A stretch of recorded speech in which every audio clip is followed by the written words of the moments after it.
More stories. The people voted for you to empower them, not to intimidate them. Those are the words of the running mate of the NDC flag bearer, Professor Opoku-Agyemang, to government. Professor Opoku-Agyemang also questioned if the country is practicing democracy, judging from what she says is becoming the frequent attacks on free speech. She argues that stifling free speech could be a recipe for disaster, since the electorate could be forced to express themselves through violent means. She made these comments during a working visit to the Media Foundation for West Africa Wednesday.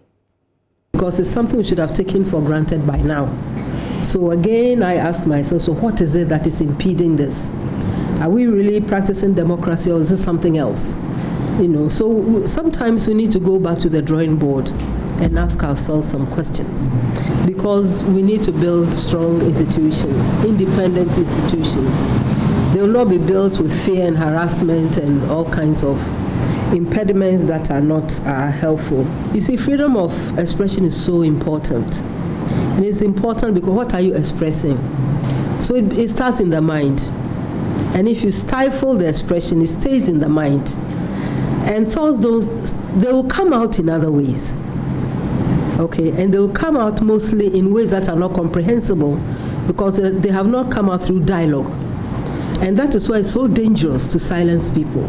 And I think that we all need to understand, by intimidating and so on, you are rather creating a very, very unsafe society. The person invests his power in you by voting. That is all.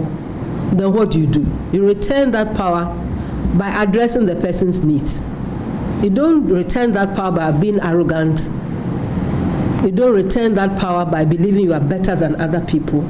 Because those people put you there. And you should never forget that in any moment in your life, or that they have invested their power in you and they expect better returns. They don't expect that you stifle their speech because they voted for you. They don't expect that you take decisions without their inputs. And they don't expect that you'll be violent or you'll intimidate them. I don't think that is what the uses of power should be, especially when that power has been invested in you.